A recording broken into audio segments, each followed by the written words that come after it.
fruits, nuts, and seeds. Chapati, thank you for teaching us to be healthy.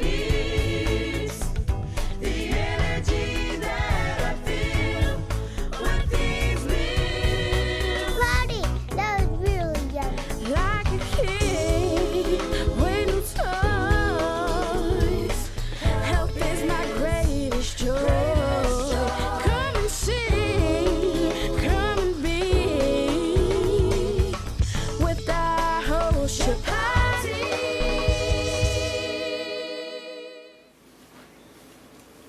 Hello and welcome to Food with Life. I'm your host Chapati, and we're here with a very, very, very special guest.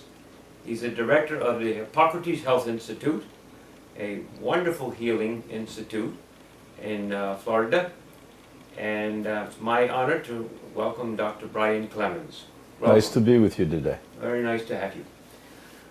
Your institute is brilliant. It's so holistic. I've read a number of things about it online. It deals with the mind, body, spirit, a whole range of things having to do with health. I must ask you, of all the beautiful knowledge that you espouse there, what would you say is the most important one thing that the people should keep in mind to become healthy? Self-love. Self-love. The most important thing is to find the part of themselves they enjoy the most, that they're passionate about, that they embrace. And when they do that, then of course everything else falls into place naturally. People eat correctly and exercise and all of the other more mundane things that we too often focus on. Yeah, you know, I came up with a saying a long time back. It says love, L-O-V-E, and that means love our very existence. Yeah, you're not kidding. That's a great way to look at it. You know, and so I thank you. The Hippocrates Health Institute has so many programs that deal with health and vitality. I know one of the most interesting things to me was the emphasis on raw food.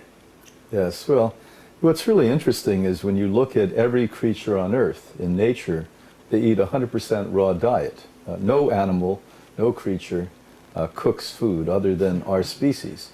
And you know, somehow the academic and intellectual and scientific community has avoided looking at that. And when you cook a food, you denature it. Not only are the vitamins gone, the proteins compromised, the minerals in great part are destroyed at some level. You also have the essential fats that become carcinogens when you cook and become acrylamides, which are other carcinogens. But what we discovered over the last 6 decades at Hippocrates is you have hormones, oxygen, phytochemicals, and enzymes. We call it the new era of hope. And that's all completely abolished once you get above 115 degrees Fahrenheit, or about 42 degrees Celsius. Now I have a question. You know, I'm very much steeped in Ayurveda. Yes. And an important part of digestion is inner body heat. Yes. You know, fire. You know, and sometimes not everybody has enough fire, enough heat to digest food very well, Yes. especially raw food.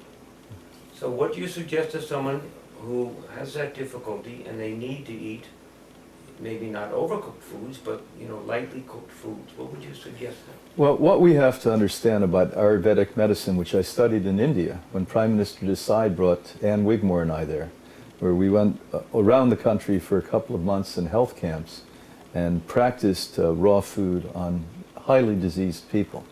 And I went to Hyderabad, which was the center really of Ayurvedic medicine at the Nature Cure Hospital there, that had 15,000 patients at once.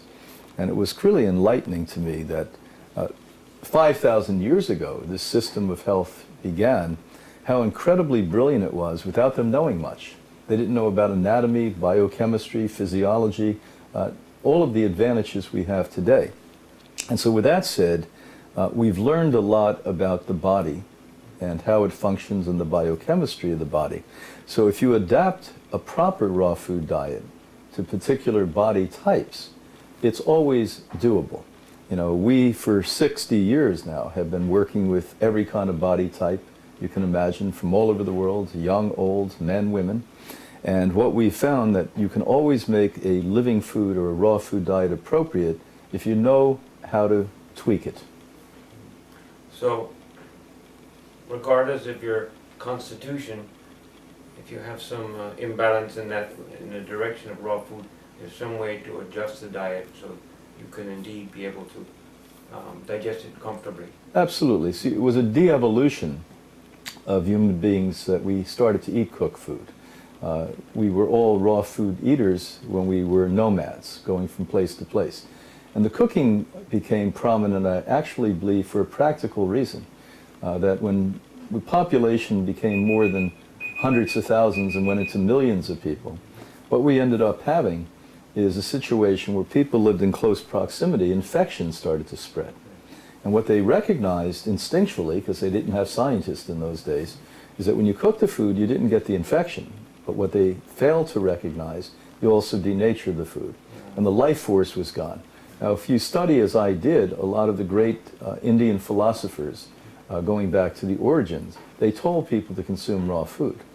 And it's the highest level of energy, of course, and brings you to the highest level of conscious states.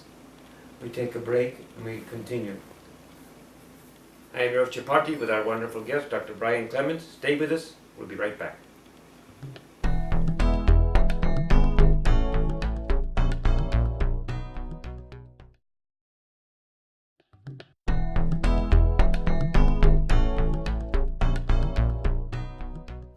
Welcome back to Food with Life. I'm your Chapati with our special guest, Dr. Brian Clements, Director of Hippocrites Health Institute. And we're talking a bit about healing, digestion, and wellness, which everybody would like to have.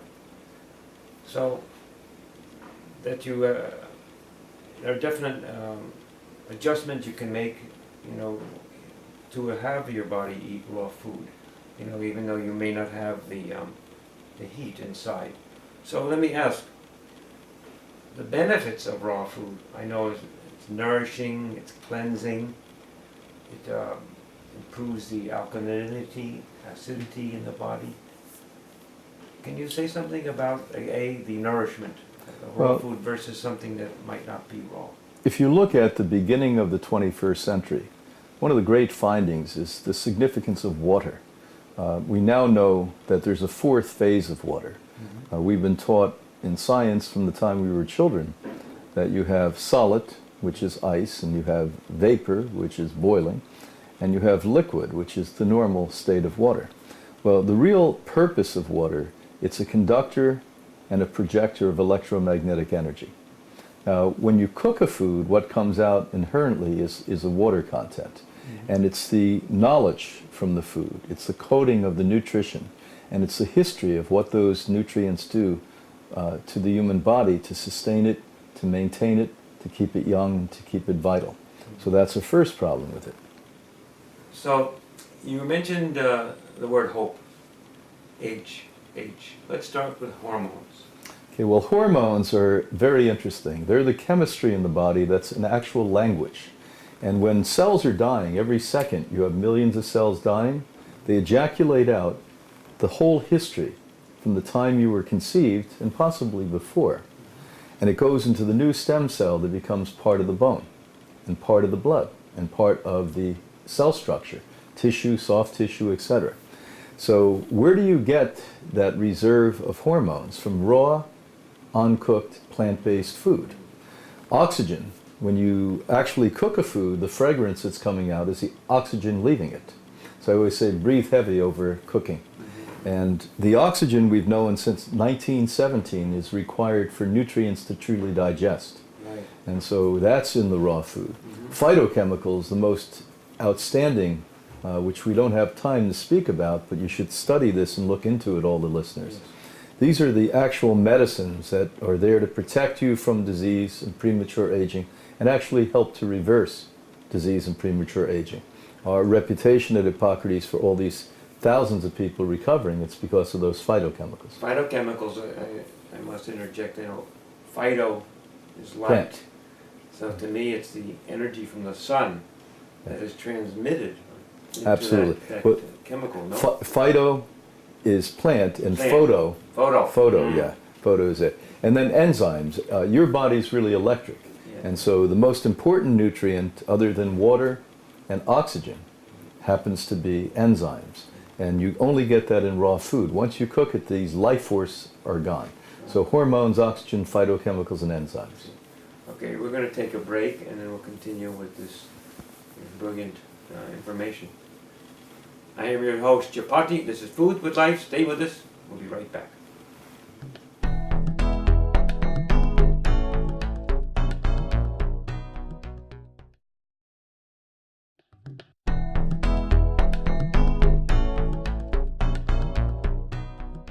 Hello and welcome back to Food with Life. I'm your Chapati with our special guest, Dr. Brian Clement of Hippocrates Health Institute.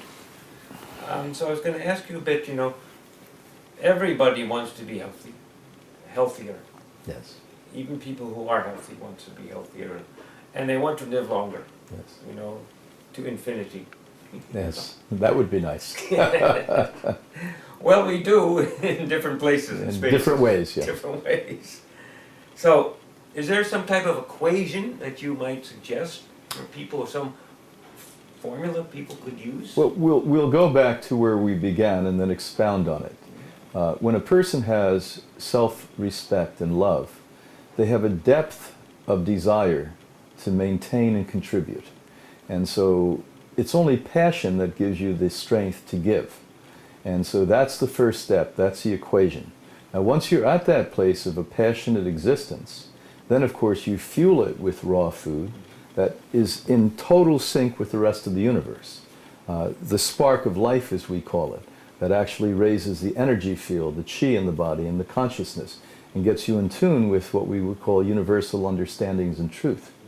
But then equally important, from the work that has been done at Harvard by Dr. Rattay, we understand that consciousness is also provoked by movement, aerobic exercise. And when we start to look at that, it actually increases your ability to become more conscious, more capable, and live longer.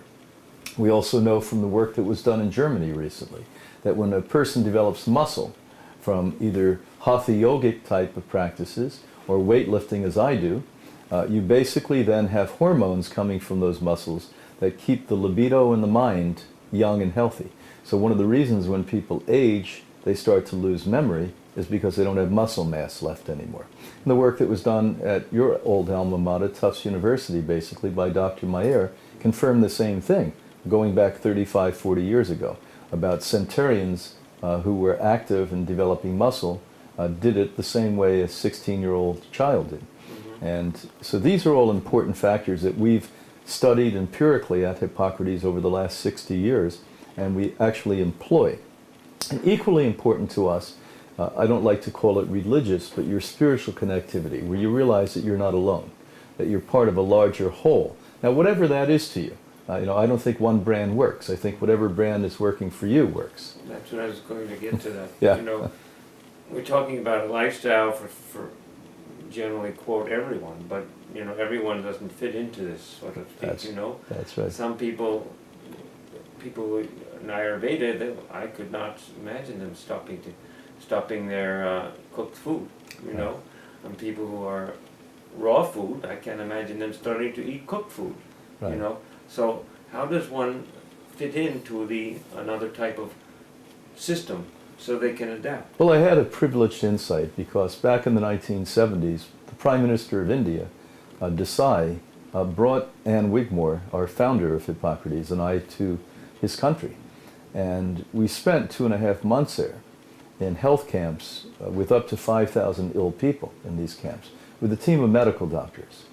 And what we were doing at that point is observing how to transform people from a traditional Ayurvedic type of a lifestyle to a raw lifestyle.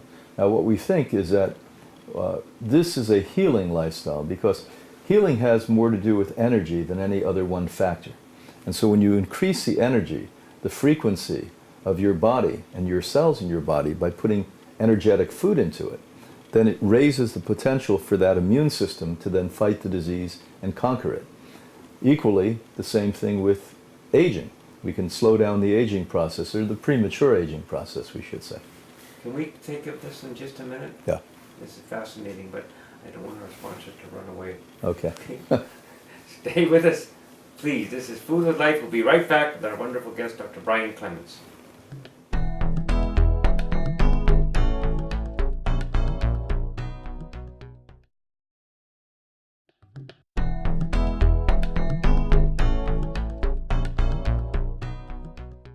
Welcome back to Food with Life. I am your host, Chapati, with our special guest, Dr. Brian Clements from Hippocrates Health Institute.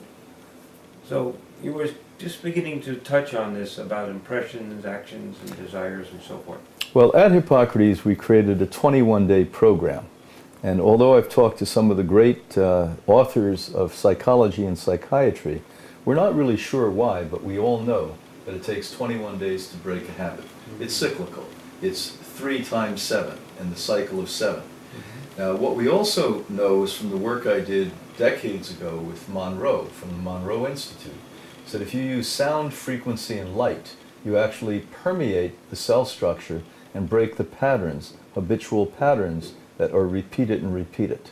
And his work was brilliant. That started in the 1950s and 1960s. He was way ahead of his time.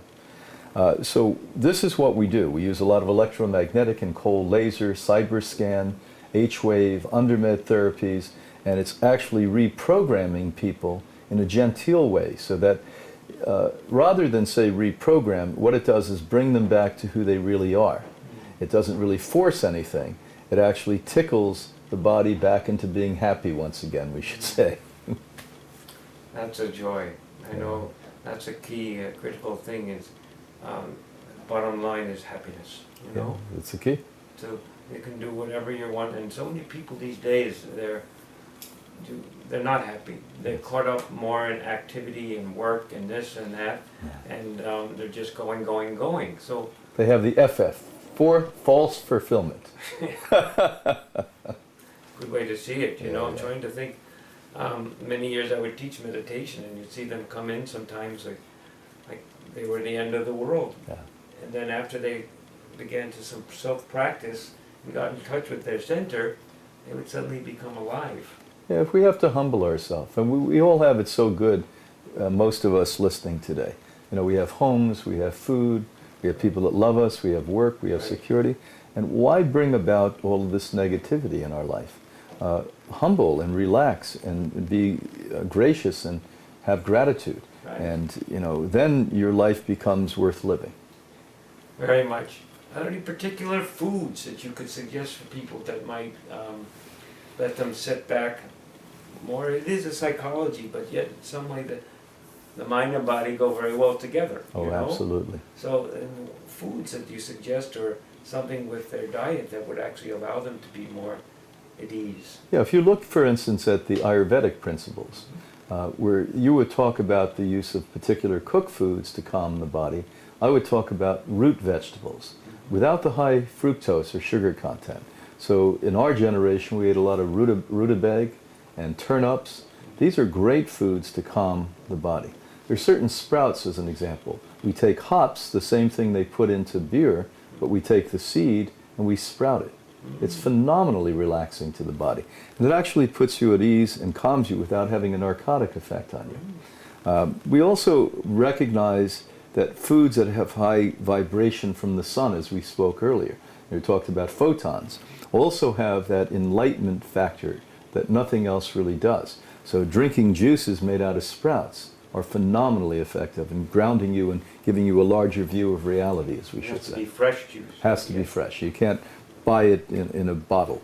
You know, that's the thing. You go into stores and there's volumes of juice. Absolutely. You know, juice that's been squeezed or pressed maybe years ago. Oh, it could be. We know that in 15 minutes, all the benefits that we've discussed today are gone. We're going to take a break. We'll be right back with this wonderful knowledge. Thank you. I am your host, Chapati. This is Food with Life. We'll be right back. Stay with us.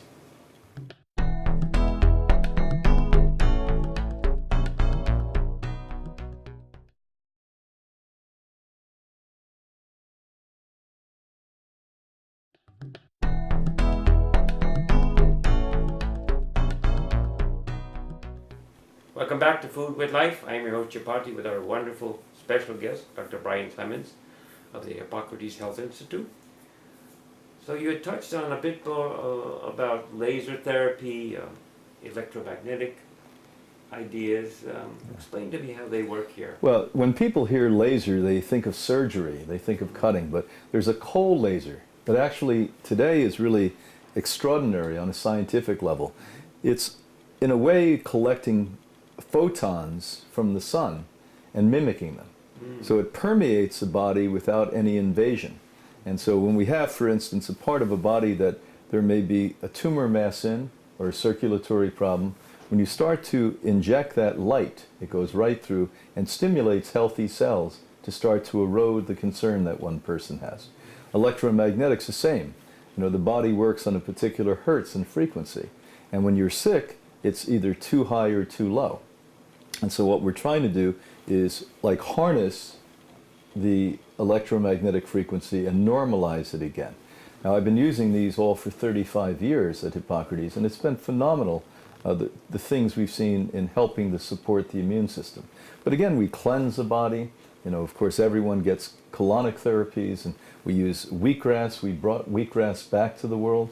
It's almost like inoculating figuratively blood into your body, so the old weak blood can go away. You have this vigorous blood at that stage that can function in the way that it should, because you're made of blood cells. Right. Remember that. You know. Of all the different types of therapies, you know, you have fasting, you have colonics, you have aromatherapy, saunas, all this. For people to practice at home, any particular types of therapies you could recommend for someone to do on a regular basis? You know? Yeah, if some can get a sauna, I mean, a sauna has turned out to be one of the great tools in our arsenal. And infrared saunas, they're not expensive. Now they make them without any electromagnetic fields coming out. Tonight I'm actually speaking, and the group that's sponsoring me makes the first in the world no electromagnetic. I take a sauna every day. This morning I was in a sauna for 30 minutes. So no matter where I'm traveling in the world 365 days a year, the earth is so pervaded with toxins, invisible toxins. And when you take an infrared sauna, it literally takes 87% more waste out of the body than a normal sauna. Of course, at a hotel, it's a normal sauna, but at home, I'm doing the infrared sauna. So the infrared you would recommend over the steam sauna? Well, steam is different. Steam takes care of the kidney, the lungs, the bladder, water-based organs, where saunas take care of the fat-based organs, and they're our largest concern today, because fat is where the heavy metals and the chemicals reside. And so if you had both, it would be wonderful, but many people say, you know, where do I put a sauna in my house? Right. Well, let's steam in a sauna. Now, Right. some of you listening are quite affluent. Buy both of them and invite us over. Yes. Or build an extra room in the house. That's right. Build a room. Put a second story. A sauna room. What about, for example, massage? You know, Yeah. women, men, I tend to say women, men too, but more of the women I know, they say they love to go for their weekly or bi-weekly massage, whatever. Well, if you look at the University of Miami's touch therapy research, it was amazing. It actually elongates life. People live longer when you're touched. There is a way that the electromagnetic frequency in the body is grounded. It's almost like everything becomes calmer. But most important, if you have a great therapeutic massage, not rubby-dubby feel-good massage, what you're actually doing is helping the lymphatic system and the liver and the gallbladder and the kidneys push waste out. I know, as healthy and as strong as I am, and I've been living this way for 45 years, when I come out of a massage, I actually have extra waste coming out. That's why, as you notice, after body work, they always say drink, because you're flushing. Fluid, yeah. So, I mean, although I don't follow my own rule on this one, it would be great if you could have a weekly massage. You know, I'm lucky if I have 10 a year. Right, and getting rid of stress. You got it. The big culprit in life. That's a killer. Stress is a mess. Yeah, that's why we eat bad and smoke cigarettes and take drugs and run around and drive cars fast. But we're going to turn it around. We are, no question. The world's going to come back. Definitely. Well, I want to thank you very, very much. It was our honor to have you here. Dr. Brian Clements from Hippocrates Health Institute. The wisdom, the brilliance, it'll move on. You know, I know we go through ups and downs in life, but it always ends up for the better. Yeah. So, our pleasure to have you. Thank you very much. Thanks for having me. I am your host, Chapati. This is Food with Life. Thank you very much for watching with our very special guest, Dr. Brian Clements. Bye-bye for now. Take care, be happy, and eat well. Bye-bye.